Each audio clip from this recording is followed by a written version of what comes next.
ask you a question. When you look in the mirror, what the fuck do you even see?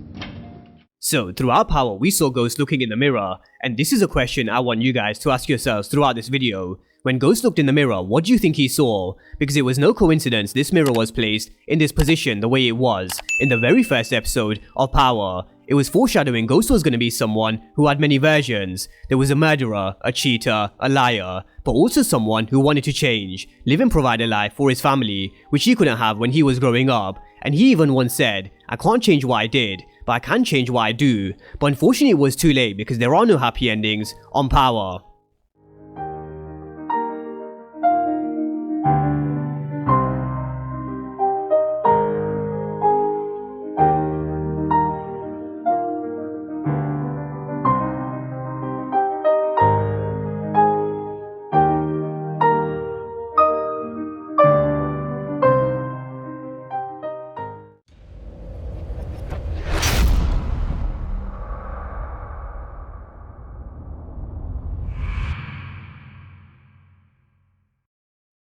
Now, no doubt what made Ghost a huge fan favourite was his ability to think strategically, plan 3 moves ahead of his enemies, his ability to think with a calm head on his shoulders, his ruthlessness when it came to killing, and his relationship with Tommy, and all of these elements played a huge part in him building this tactical drug running outfit in New York, which is highly successful, profitable, low-key, and if it wasn't for Mecca exposing Filipe Lobos' operation, who knows what would have happened. In an alternate Power universe, Angelo Valdez may never have walked through the club, and Ghost may well have been able to orchestrate his clean exit from the game. And this is something I think would never have changed. Ghost wanted out of the game from the start of Power, because he knew drug dealers either end up dead or in jail, which is why he always had an exit plan in the back of his mind, but one which was always a fairy tale, because once you're in, it's damn near impossible to leave without suffering those 2 consequences, especially a man with his history. So we're gonna look at 2 sides of the coin, because those who follow my channel regularly will know characters, their motives and actions can be looked at different perspectives and angles, hence the mirror reference. So we're gonna look at his relationship with Tariq,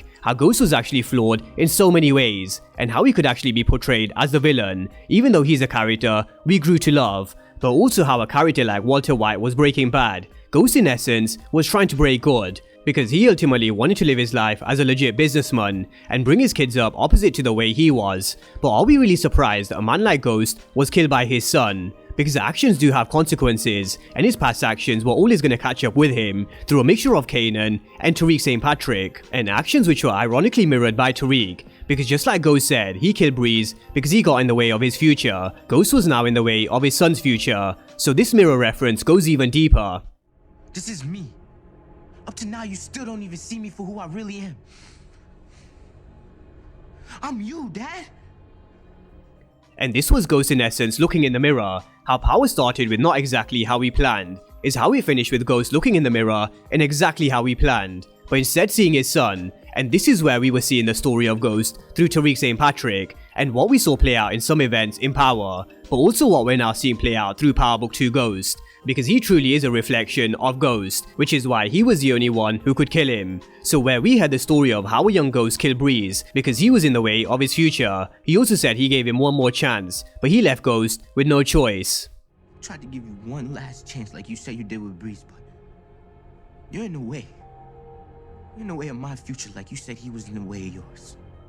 So this was Tariq in essence giving Ghost his last chance when he came back to truth, but Ghost was someone who went back on his word. But you could also argue where Ghost played a key role and who Tariq became. Kanan played an even bigger role in the man we're now seeing with Tariq St. Patrick turning on Ghost, because ever since Tariq met Slim, Tariq was Kanan's way he could ruin Ghost's life by pulling him away from the legit life and mentoring him and using him against Ghost because of what Ghost stole from him. And ironically, Kanan was now teaching Tariq exactly like he taught a young Ghost and Tommy. But can Kanan's actions be justified against Ghost? Let's talk about history, because if we were to rewind it back even further to before the events that played out in Power, we really can't forget about Ghost's rise to the top. Him living this life in a penthouse suite and him running a successful business was all at the expense of one man, Kanan Stark. And this is an important factor we can't overlook, how James St. Patrick rose to the top. It was Ghost and Tasha working together to send Kanan to jail, which is orchestrated behind Tommy's back. So I'm gonna ask you guys a question. If we were to look at this from Kanan's perspective, who really is the bad guy? Especially taking into consideration, Kanan was the one who taught Ghost everything. Ghost ain't never had a good idea he didn't steal from you. So this is how Ghost and Tommy started, which was under Kanan. They were two knuckleheads who grew up working on the corner of the streets for Kanan and Breeze. But Ghost had a bigger goal, and his dream was to always open up a club, because his father owned a jazz club when he was younger. But the problem with this was, he built his dream at the expense of Kanan's. And even though Kanan knew Ghost set him up, Kanan needed to be smart about the way he tried to take back what was his. And this is why he used Tariq St. Patrick, because he was the ultimate weapon against Ghost, a weapon he would never see coming. Because as I mentioned, Tariq was becoming a reflection of James St. Patrick, similarly to why Raquel sent Kanan to kill Detective Howard in Raising Kanan. Detective Howard would never have seen it coming from his own son. But Kanan saw what Ghost and Tommy built while he was inside for 10 years. He was living this life in his penthouse suite with his beautiful wife and kids, while a big portion of his life was taken away by Ghost, along with him bringing up his son Sean. And Jukebox even made reference to how he wasn't the one who raised Sean, Ghost did. So not only did Ghost take his business, Kanan probably thought he's taken his son Sean as well.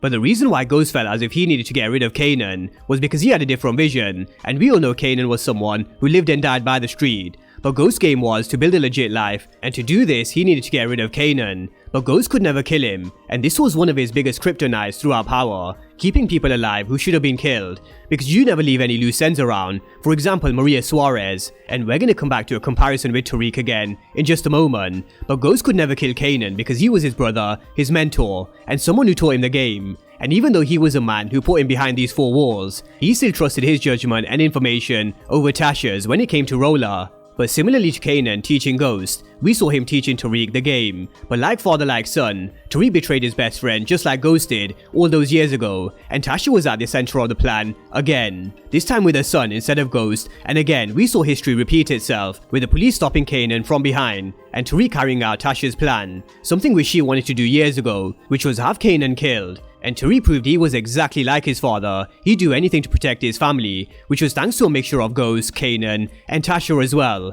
Now another similarity between Ghost and Tariq was Ghost's kryptonite of keeping people alive, and Maria Suarez was a classic example from episode 1 of Power. She was someone who returned later on in the series, and was someone who could give evidence and identify Ghost. Holly was also someone who Ghost tried to get rid of, because he knew with Holly around, Tommy wasn't able to think straight and keep his head in the game. So looking at this from Tariq's angle, there was Epiphany and Lauren who he kept alive in both seasons of Power Book 2 Ghost, similarly to the way Ghost did with Maria Suarez and Holly. But coming back around to the beginning of the video, I mentioned Ghost was flawed in so many other ways, and that was one of them. But he was also a murderer, a drug dealer, someone who cheated on his wife, and someone who killed Terry Silver, even though he was finished with his marriage. It was almost like Ghost was saying, even though I love Angela, and I want to be with my childhood love, you can never have my wife.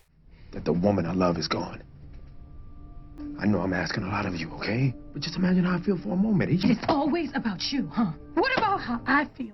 And this was Ghost showing a trait of narcissism and his ego, being jealous and possessive. And this is exactly what this Terry Silver kill was. And of course, there are so many other examples which we'll go through in a separate video. But now that we've established Ghost wasn't exactly the perfect human being, it does have to be said, Ghost wanted a better life for himself, a better life for Tasha and Tariq, because he knew what he had to go through to get where he was. And Ghost really did imagine a life where he was greater than being just the biggest drug dealer in New York City. And where Tasha married Ghost, she failed to realize he wasn't the man she married. He was slowly turning from Ghost into just James St. Patrick. So as much as Tasha was there for Ghost in a time of need, and one who was giving Ghost advice and playing the perfect right-hand woman, for example when Ghost had to expand his operation, or when Ghost and Tommy were out to kill Filipe Lobos, Tasha was there for Ghost. But she did fail to see early on what the consequences of what the game would do to her family, something which Ghost was trying to get ahead of, and this ultimately pushed their relationship to breaking point, along with other factors of course. But Ghost wanting out of the game was a catalyst. Now ironically, eventually we did see Tasha see what the game did to her and how it broke her family, and this is the reason why she came to see Monet in season 1 of Ghost. She wanted Tariq to be free from the Tejadas,